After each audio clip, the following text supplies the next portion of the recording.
The 2015 NASCAR season was really just getting underway, and by race 5, there were plenty of storylines to talk about. However, NASCAR was sure to have more great storylines after a thrilling finish at Fontana. Brad Keselowski had come all the way back from 6th on an exciting green-white-checkered finish to win the race with a last-lap pass on Kurt Busch. But immediately following the race, NASCAR was met with lots of criticism. There had just been an amazing race with some cautions, a good amount of lead changes, and a thrilling finish. What could have been wrong? Well, fans and media members were quick to be skeptical of NASCAR for intentionally manipulating the finish of the race, and not just for excitement, but for the sole purpose of not letting Kurt Busch win. Why wouldn't they want Kurt Busch to win? And is there even any evidence of this? Today, we're going to take a look at all the facts in NASCAR's alleged conspiracy against Kurt Busch in 2015. But just before the video starts, make sure you guys leave a like if you enjoy, and subscribe if you haven't already, so you never miss an upload. A quick disclaimer about this video, a lot of it is just alleged allegations. I'll try my best to differentiate between fact and fiction so you know what's real and what's just conspiracy. With that said, let's get right into it. So first we have to set the scene. It was pretty well known at the time that Kurt Busch and NASCAR didn't get along at all. Kurt Busch's downfall started at the end of the 2011 season, whenever his transmission failed just a few laps into a race. He flipped off workers in the garage area because a car was blocking his path. Post-race, he had a lot of not-so-nice things to say to Dr. Jerry Punch. That just makes me feel a lot better, doctor. Can you get this motherfucker out of my face? Punch kept his composure the entire time, but just said never mind whenever it was clear Kurt wasn't going to cooperate. On December 5th of the same year, it was officially announced Kurt wasn't going to return to Penske. Despite heavy rumors of Busch being fired, a public statement announced it was a mutual decision. The next year in 2012, whenever Kurt joined Phoenix Racing, it was really the low point. It seemed like every week Kurt was in the news for saying something dumb on the radio, yelling at his team, or something like that. The boiling point was on May 12th at Darlington, whenever Busch would be fined $50,000 and on probation for 5 races after recklessly driving through Ryan Newman's pit stall. Just a few weeks later on June 4th, Busch feuded with Justin Allgaier at Dover. After the race, Kurt had this to say to Bob Pockrass. Did it impact you, how you raced, Justin? The fact that you're on probation after that, he said he was racing you? It refrains me from not beating the out of you right now because you asked me stupid questions. But since I'm on probation, I suppose that's improper to say as well. Because of these comments, Kurt was suspended for the next race weekend and missed the Cup race at Pocono, and his probation was extended to the end of the year. So that about covers Kurt's lowest point in NASCAR up to the 2015 season, and this just shows a pretty good insight as to why NASCAR had a pretty sour taste in their mouth when it came to the older Busch brother. So we're going to fast forward to 2015, when Kurt was starting his second year at Stewart-Haas Racing. Kurt was off to a rough start after crashing out in the Sprint Unlimited, and then getting a penalty in his dual race. However, just 2 days before the Daytona 500, Kurt's fortune would turn worse. On February 20th, 2015, Kurt Busch was indefinitely suspended by NASCAR after a Delaware court determined the driver committed an act of abuse against his former girlfriend. His former girlfriend, Patricia, alleged that Kurt had choked her in September of 2014 at Dover. Commissioner David Jones wrote that Kurt committed an act of abuse against Patricia by manually strangling her with his left hand on her throat while placing his right hand against her chin and face, causing her head to forcefully strike the interior wall of his motorhome. The story was that after the two had broken up, she had come to the track and let herself into Kurt's motorhome with his entrance code. So these were clearly serious allegations, and NASCAR had to act, especially since the court had claimed the events happened more likely than not. But things took a turn on March 5th when the court ruled that criminal charges would not be pursued, and on March 11th, Kurt was reinstated in NASCAR. Steve O'Donnell said that Busch had complied fully with NASCAR's reinstatement program and said that Kurt knew what was expected of him moving forward. So just for clarity, this was very highly likely made up from Patricia after some comments that Kurt had made about a month prior to the allegations. Kurt said, "Everybody on the outside can tell me I'm crazy, but I lived on the inside and saw it firsthand." Kurt went on to describe Patricia as a trained assassin and a killer. Busch also testified that she showed him pictures of dead bodies, among other stories that fed the notion she was a contract killer. He recounted one time when the couple was in El Paso, Texas. He said Patricia left in camouflage gear only to return later wearing a trench coat over an evening gown covered with blood. Some pretty wild stuff. Even more interesting about Patricia was that just a couple of years later, she found herself in a major legal dispute. On November 29, 2018, a jury found her guilty of 2 counts of wire fraud, 2 counts of tax evasion, and 1 count of first-degree fraud. So it seems like she was really just bad news. So this all leads up to the 5th race of the NASCAR season in 2015. Kurt's official return was race 4, where he finished 5th at Phoenix.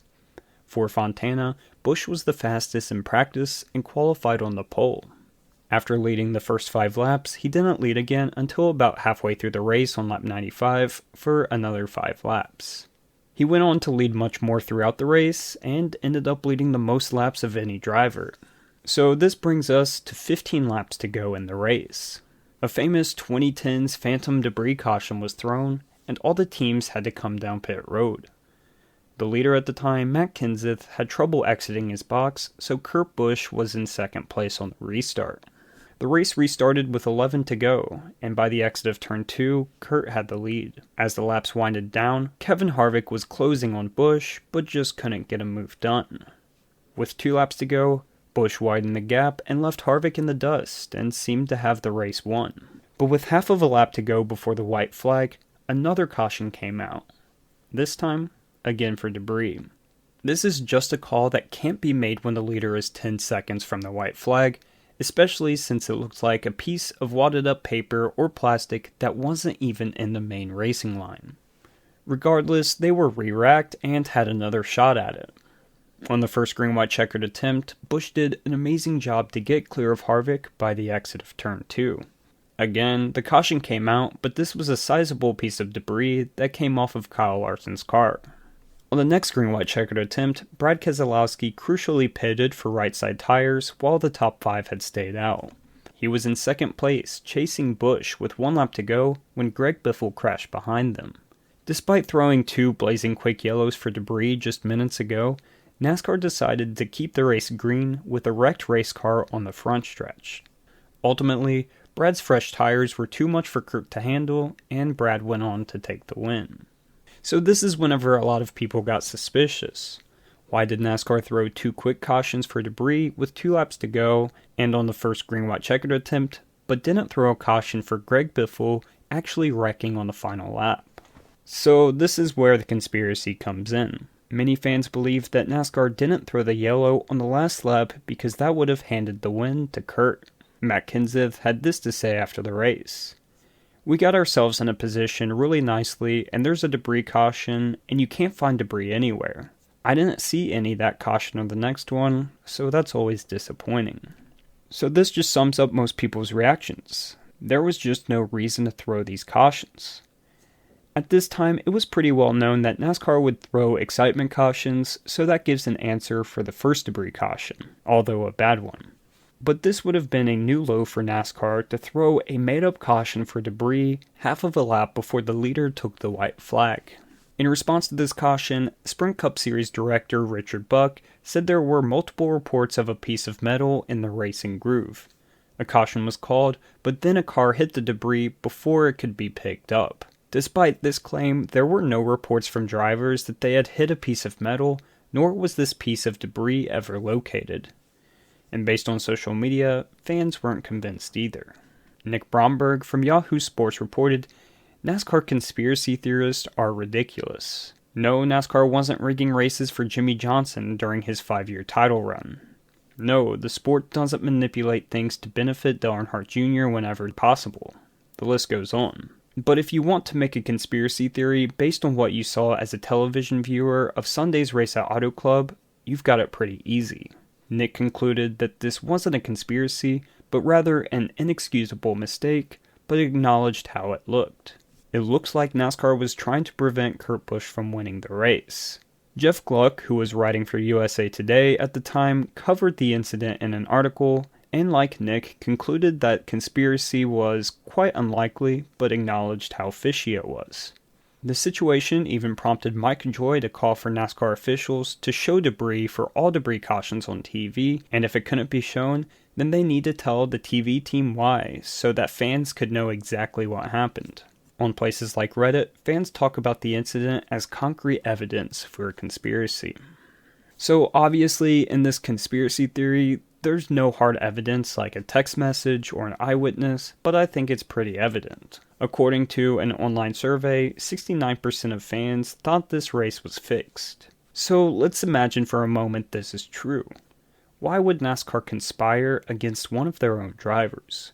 Obviously, Kurt was involved in domestic abuse allegations and cleared, and NASCAR definitely wouldn't have wanted headlines floating around about their most recent winner having those type of allegations.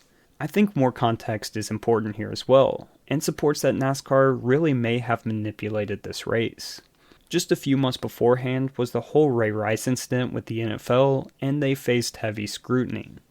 Not to mention, this was one of the highest publicized stories of 2014 in the sports world. NASCAR, a dying sport at the time, at this point couldn't take any negative press. Their TV ratings were already fading and attendance was dwindling. So this could have just been another motive for why NASCAR didn't want Kurt Busch to win the race. But all in all, we'll probably never know the complete truth. Anyways guys, that's it for this video. I hope you did enjoy. If you did, make sure you leave a like and subscribe if you haven't already. Also, let me know down in the comments down below if you believe this was a conspiracy against Kurt Busch or if it was just an inexcusable mistake on NASCAR's part by throwing out the yellows. For me, I'm kind of torn in between the two because it makes sense why NASCAR wouldn't want Kurt Busch to win, but at the same time, there's not a whole lot of evidence supporting this, so I'm kind of on the fence about it, but I would love to know what you guys think. Anyways, guys, that's it for this video. I'll see you in the next one. Peace.